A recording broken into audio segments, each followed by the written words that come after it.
you like my video, then don't forget to subscribe my channel. Hello friends, आज हम करेंगे internet terminology. Terminology का मतलब होता है कि टर्म्स यूज्ड इन इंटरनेट। मतलब जब हम इंटरनेट की बात करते हैं तो हम कौन कौन से टर्म्स को यूज़ करते हैं। ठीक है, ऐसे आपको पता नहीं चलेगा कि क्या क्लाइंट है, क्या सर्वर, क्या वेब पेज। बट जब एक बार हम इसको समझ लेंगे तो हमें समझ आ जाएगी कि हम जब इंटरनेट की बात करते हैं तब इन टर्म्स को बात करते हुए उसका क्या मतलब है। तो फर्स्ट है यहाँ पे क्लाइंट। इसका मतलब होता है any computer that request services from another computer on the internet. जब भी आप किसी भी सिस्टम से, चाहे वो लैपटॉप हो, डेस्कटॉप हो, टैबलेट हो या फ़ोन हो, किसी भी कंप्यूटर से अगर हम कोई इन्फॉर्मेशन सर्च करते हैं, इंटरनेट से कनेक्ट करने के बाद हम कोई भी इन्फॉर्मेशन सर्च करना चाहते हैं, तो जब आप क्वेश्चन अपना लिखते हो, यूआरएल पे आप अपना क्वेश्चन लिखते हो कि लाइक आपने लिखा computer application class 10th books, ठीक है, आपने उसके बारे में लिखा। तो आप देखते हो कि लिखने के कुछ ही सेकंड्स के बाद आपके पास एक लिस्ट पूरी आ जाती है जनरेट होकर बुक्स की। ठीक है, तो इसका मतलब क्या होता है, जब भी हम कुछ सर्च करते हैं तो कुछ ही सेकंड्स के अंदर उसका रिस्पांस आता है। तो हमें लगता है पता नहीं ये रिस्पांस कहाँ से आ रहा है, बट ये रिस्पांस आता है सर्वर से। हम कुछ भी इंफॉर्मेशन लिखते हैं, वो रिक्वेस्ट जाती है सर्वर के पास, सर्वर कंप्यूटर के पास में। अगर सर्वर कंप्यूटर के पास में आपकी जो लिखी हुई रिक्वेस्ट है उसका रिस्पॉन्स है, तो वो उसको प्रोसेस करके रिस्पॉन्स बना के आपके क्लाइंट कंप्यूटर पर सेंड कर देता है।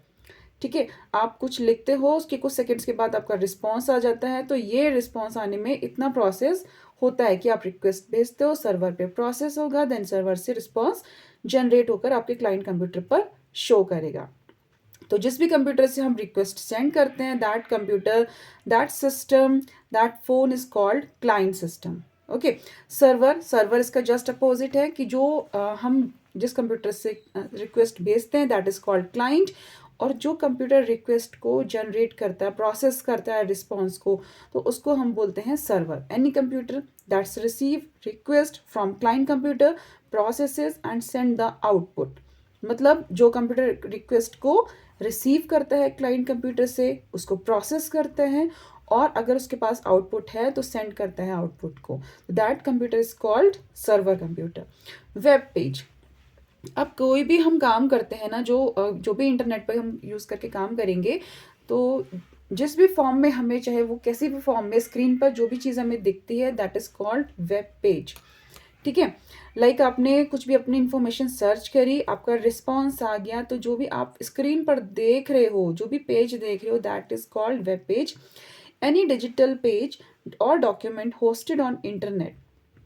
इंटरनेट पर, इंटरनेट का यूज़ करके आप कोई भी चीज़, इंफॉर्मेशन आप अपने सिस्टम पर देख रहे हो, that page is called web page. It can be accessed by internet. Internet के बिना आप इसको एक्सेस नहीं कर सकते, इंटरनेट के बिना आप कोई वेब पेज शो नहीं कर सकते। वेबसाइट, अब वेबसाइट क्या होती है?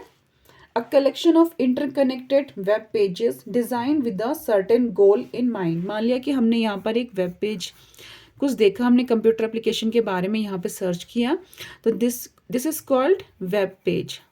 ठीक है, अब वेबसाइट क्या होती है? Collection of interconnected web pages. ऐसे ही बहुत सारे जो वेब पेजेस होंगे जो एक दूसरे से रिलेटेड होंगे।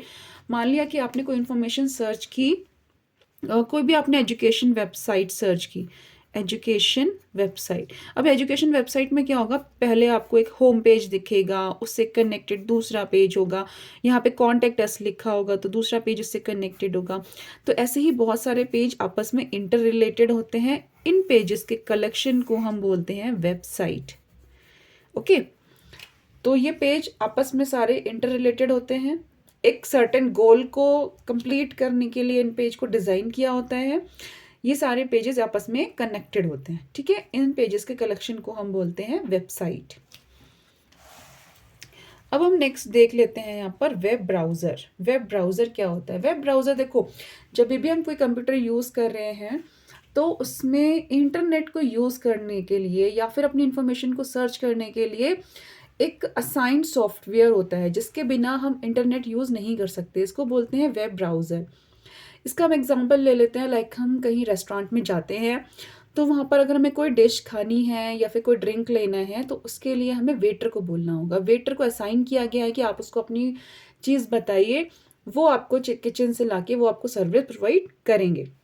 वही काम यहाँ पर वेब ब्राउज़र का होता है। हमारे फ़ोन में एक सॉफ्टवेयर होना चाहिए, एक एप्लीकेशन होनी चाहिए वेब ब्राउज़र, जो कि आपकी इंटरनेट की रिक्वेस्ट को, जो भी आप इंटरनेट से रिक्वेस्ट करना चाहते हो, वो आपको प्रोवाइड करेगा। ठीक है। अ प्रोग्राम और software on a client computer, ये क्लाइंट कंप्यूटर पे होता है, that retrieve information from the web, यानी कि सर्वर से जो आपको इंफॉर्मेशन ला के देगा, रिस्पॉन्स जनरेट करके ला के देगा, उसका नाम है वेब ब्राउज़र। ठीक है। ये बहुत टाइप के होते हैं, internet explorer, Google Chrome, Mozilla Firefox, opera etcetera, ये सब वेब ब्राउज़र्स के नाम है। अगर ये आपके सिस्टम में है तभी आप इंटरनेट एक्सेस कर सकते हो, इंटरनेट के थ्रू अपनी इंफॉर्मेशन को सर्च कर सकते हो। ठीक है। यहाँ पर एक क्लाइंट कंप्यूटर है जिस पर वेब ब्राउज़र सॉफ्टवेयर होना चाहिए। इस वेब ब्राउज़र सॉफ्टवेयर के थ्रू आप अपनी रिक्वेस्ट सर्वर को भेजते हो, सर्वर उसको प्रोसेस करता है, रिस्पॉन्स जनरेट करके आपके ब्राउज़र पर शो करता है। ठीक है। नेक्स्ट है आपका वेब क्लाइंट। अब वेब क्लाइंट का मतलब क्या है? A web client is a program on the client side that request and users services provided by web server. जैसे कि आपने जो वेब ब्राउज़र पढ़ा, ये एक तरीका है इंटरनेट को एक्सेस करने का। आप चाहते हो कि आप ईमेल प्रोग्राम, कुछ आप किसी को ईमेल करना चाहते हो, या फाइल शेयरिंग प्रोग्राम है, आप फाइल शेयर करना चाहते हो, जैसे एफटीपी होता है, फाइल ट्रांसफ़र प्रोटोकॉल, उसके लिए हमें वेब क्लाइंट वो भी होता है। चैट प्रोग्राम आप कोई यूज़ करना चाहते हो, जैसे कि व्हाट्सएप हो गया, ठीक है, चैट प्रोग्राम। तो इस टाइप की जो सर्विसेज हैं, ये सारी की सारी सर्विसेज आती हैं वेब क्लाइंट के अंदर। वेब ब्राउज़र वेब क्लाइंट का ही एक पार्ट है। ठीक है। तो इसके अंदर क्या क्या आता है? Web browser, email program, file sharing program and chat program, ये सब वेब क्लाइंट के अंदर आते हैं। नेक्स्ट हम देख लेते हैं यूआरएल। यूआरएल का मतलब क्या होता है? जितने भी हमारे, मान लो हमारे web billions millions web pages हैं सर्वर पे, इंटरनेट पर, बट उनका एक स्पेसिफिक एड्रेस है। ठीक है। उसको बोलते हैं uniform resource locator. It is a unique address of a web page on internet. Her page का अपना एक यूनिक एड्रेस है, इसको हम बोलते हैं uniform resource locator. Blog. A blog is a frequently updated online personal journal और diary. मान लिया कि आपको किसी चीज़ की नॉलेज है, बहुत डीप नॉलेज, और आप उस नॉलेज को बाकी लोगों के साथ में शेयर करना चाहते हो, तो आप ब्लॉग जनरेट कर सकते हो।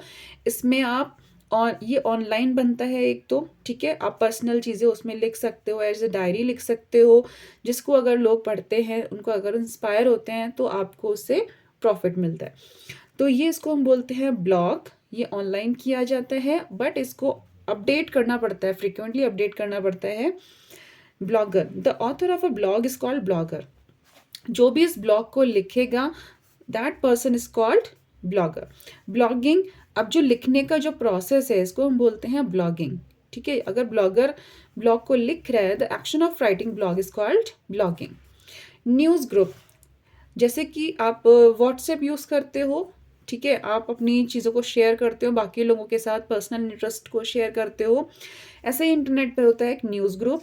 इसमें भी these are the discussion forum where groups of users with common interests gather to discuss on a common topic of interest। मतलब अपने जो मान लिया कोई स्पोर्ट्स पर्सन है, 4-5 लोग हैं, स्पोर्ट पर्सन है, वो स्पोर्ट्स की बातें करना पसंद करते हैं, तो अपना वो एक न्यूज़ ग्रुप बना लेंगे जिसमें वो स्पोर्ट्स की अपनी बातें, जो भी पर्सनल इंटरेस्ट की चीज़ें हैं, वहाँ पर वो एक दूसरे से डिस्कस कर सकते हैं। नेक्स्ट है यहाँ पर ईमेल। ईमेल क्या होता है? Electronic mail. Email refers to message distributed by electronic means from one computer to one or more recipient using internet।